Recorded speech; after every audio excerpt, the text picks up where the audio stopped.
बिस्मिल्लाहिर्रहमानिर्रहीम। मैं हूँ सलमान आबिद। आज हम पाकिस्तानी सियासत के तनाजुर में एक बहुत ही अहम मौजू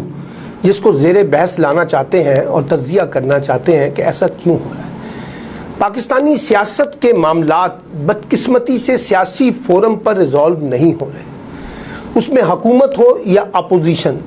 लगता है कि इनकी महाजराई और टकराव की सियासत ने सियासी फैसलों को सियासत से मैदान से बाहर निकाल दिया है। या ये फैसले इस्टेब्लिशमेंट की सतह पे होते हैं या अब एक नई रवायत ये आ गई है कि हर फैसला उठाकर अदालतों पे डाल दिया जाए। आपने देखा कि पंजाब का जो हालिया बुरहान था वो पहले दिन से लेकर आखिर तक अदालतों के कंधों पे रख कर खेला गया, हुकूमत ने भी और उस वक़्त की अपोजिशन ने भी, और दोनों ने बार बार तवातर के साथ अदलिया का दरवाज़ा खटखटाया और कहा कि हमारे फैसले करें, हम ये फैसले नहीं कर पा रहे। ये बुनियादी तौर पर सियासी जमातों की एक नाकामी होती है कि जब सियासतदान खुद फैसले ना कर सकें, उनकी पार्लियामेंट खुद फैसले ना कर सके, उनके फोरम खुद फैसले ना कर सकें, और जब आप अपने फैसले उठा के दूसरों की तरफ जाएंगे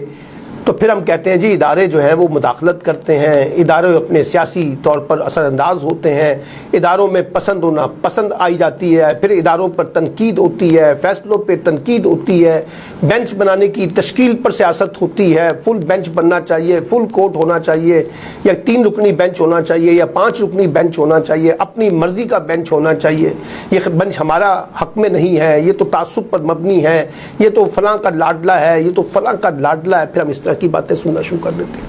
यानी फिर अदालतों के फैसलों को भी नहीं मानते, फिर अदालतों को भी मुतनाज़ा बनाते हैं। और अदालतों को भी ये बात सोचनी चाहिए कि वो हर सियासी फैसले के अंदर आकर इनिशिएटिव जो लेती है उसको भी गुरेज करना चाहिए, उसको भी कहना चाहिए कि जनाब ये सियासी मामलात हैं, आप सियासी फोरम पर बैठ के हल करें। कभी लाहौर हाई कोर्ट का ये कहना कि जनाब स्पीकर कौमी असम्बली आकर हलफ उठाए, कभी सुप्रीम कोर्ट का ये कहना कि जनाब सदर मुमलिकत भी हलफ उठा सकते हैं वज़ीर आला पंजाब से। ये बड़े मसाइल। और अब भी देखिए जो नया रीसेंट बुरहान आया है ममनुआ फंडिंग का, ये मामला भी अदालतों की तरफ जा रहा है। इलेक्शन कमीशन फैसला करता है, गेंद वफाकी हुकूमत की कोर्ट में आती है, वफाकी हुकूमत अब तय करेगी और तय करने के बाद एक रेफरेंस बनाकर फैसले करने के बाद सुप्रीम कोर्ट में भेजेगी फाइनल अप्रूवल के लिए। सुप्रीम कोर्ट उसको अप्रूव करती है नहीं करती है ये अदालत जाने। उधर दूसरी तरफ तहरीक इंसाफ ने इलेक्शन कमीशन के फैसले के ख़िलाफ़ इस्लामाबाद हाई कोर्ट से रुजू कर लिया है। यानी अब इस्लामाबाद हाई कोर्ट भी और सुप्रीम कोर्ट भी एक नया जिसे कहते हैं ना मरकज़ होगा, सेंटर पॉइंट होगा इन सियासी फैसलों का। और फैसले हमारे हक़ में आएंगे तो जिंदाबाद, अगर फैसले हमारे हक़ में ना आए तो मुर्दाबाद। जो इनके हक़ में आएंगे वो कहेंगे अदालतें शफाफ हैं, जिनके हक़ में नहीं आएंगी वो कहेंगे अदालतें देखें फिर लाडले की हमायत कर रही हैं। तो ये सारा सियासी बोझ जो हम अदालतों पर डाल रहे हैं, इससे कौन सी पाकिस्तान के सियासी निज़ाम की खिदमत हो रही है, कौन सी पाकिस्तान के जमहूरी निज़ाम की खिदमत हो रही है, और कौन सी पाकिस्तान में कानून की बालादस्ती की जंग जो है वो तक़वियत पकड़ेगी। ये तो हम सियासी इदारों को और कानूनी इदारों को या इस्टेब्लिशमेंट को आपस में टकराव के माहौल में पैदा कर रहे हैं और एक ऐसा मंजरनामा पैदा कर रहे हैं कि जिससे एक दूसरे को मुतनाज़ा बनाने की कोशिश की जा रही है। और जहाँ इदारों को मुतनाज़ा बनाया जाएगा वहाँ इदारों की क्रेडिबिलिटी चैलेंज होगी, उनकी साख चैलेंज होगी, उन पे सवालात उठाए जाएंगे। और फिर जिस तरह का सोशल मीडिया हमारे पास है, हम बराह रास्त इदारों पर, जजों पर जिस तरह की तनकीद करते हैं, उससे और ज़्यादा हमारा माहौल जो है इदारा साजी के कॉन्टेक्स्ट में वो कमज़ोर हो जाता है।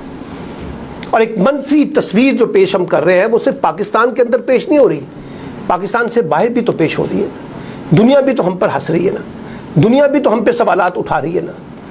ये सब चीज़ें हमारे सियासतदानों को सोचनी चाहिए, सियासी जमातों को सोचनी चाहिए, हुकूमत में बैठे हुए लोग हों या अपोजिशन में बैठे हुए लोग हों, सबको ये गौर करना चाहिए कि जो उनकी अदाएँ हैं,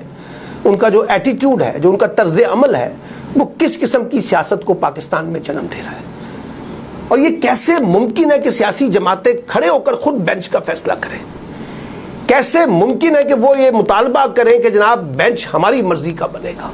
उसमें फला जजेस होने चाहिए, ये जजेस नहीं होने चाहिए। जब ये डिक्टेट करेंगे तो आप तो इदारों पर एक किस्म का दबाव डाल रहे हैं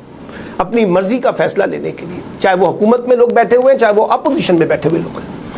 ये जो इदारों पे दबाव डालकर अपनी मर्जी का और अपने मंशा का, अपनी ख्वाहिश के मुताबिक फैसला कराने की जो रविश है, یہ اور زیادہ خطرناک ہے پاکستان کے تناظر میں، پاکستان کے ریاستی کرائسس کے تناظر میں۔ آج پاکستان جس ریاستی کرائسس کا شکار ہے، جس طرح کا ادارہ جاتی بحران ہے،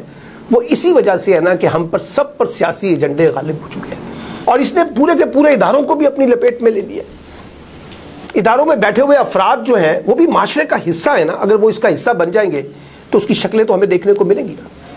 اس لیے میں اب بھی کہتا ہوں کہ ہمیں عدالتوں پہ کم سے کم بوجھ ڈالنا چاہیے، سیاستدانوں کو، اور عدالتوں کو بھی کم سے کم بوجھ اٹھانا چاہیے۔ یہ جو عدالتیں خود آگے آ کر اپنے آپ کو پیش کر دیتی ہیں، اور سیاستدان چاہے حکومت میں اور اپوزیشن میں ہر چیز کو اٹھا کر عدالتوں کے اندر لے کے جائیں گے، تو اس سے ایک نئی جوڈیشل ایکٹیویزم بھی غالب ہوگا، ٹکراؤ بھی پیدا ہوگا، مہاجرائی بھی پیدا ہوگی، تناؤ بھی پیدا ہوگا، اور تفریق بھی پیدا ہوگی، اور پھر ہم اپنے اپنی مرضی اور منشا کے مطابق فیصلوں کی ٹرانسلیشن کریں گے، اور اداروں کو کے حق میں کھڑے ہو جائیں گے یا اداروں کی مخالفت میں کھڑے ہو جائیں گے، اور اس سے ادارے متنازع بن جائیں گے۔ تو اس لیے میں یہ کہتا ہوں کہ اب بھی یہ جو ممنوعہ فنڈنگ کا سارا مقدمہ ہے، یہ جس طریقے سے عدالتوں کی طرف جا رہا ہے، جس طریقے سے اسلام آباد ہائی کورٹ اور سپریم کورٹ میں جا رہا ہے، ایک دفعہ پھر عدالتوں پر بوجھ لادا جا رہا ہے، اور سیاسی لوگ، سیاستدان اپنے فیصلے خود کرنے کی بجائے ایک دفعہ پھر عدالتوں کو بطور ہتھیار استعمال کرنا چاہتے ہیں اپنے حق میں۔ اور پھر یہ کہا جاتا ہے کہ عدالتوں کے پیچھے بھی ایک دباؤ ہوتا ہے اسٹیبلشمنٹ کا۔ خدا را اس کھیل کو بند کر دیں۔ پاکستان کسی قسم کے پولیٹیکل ایڈونچر کا، کسی قسم کی مہم جوئی کا مطمئن نہیں ہو سکتا۔ پاکستان کو ایک مفاہمت کی سیاست درکار ہے، پاکستان کو ایک مستحکم سیاست درکار ہے، پاکستان کو اس وقت مکالمے کی ضرورت ہے، بات چیت کی ضرورت ہے، اسی طرف بڑھا جائے تاکہ ہم اپنے سیاسی مسائل کو حل کر سکیں، اور سیاسی مسائل حل ہوں گے تو پاکستان کی معیشت کا مسئلہ بھی حل ہو سکے گا۔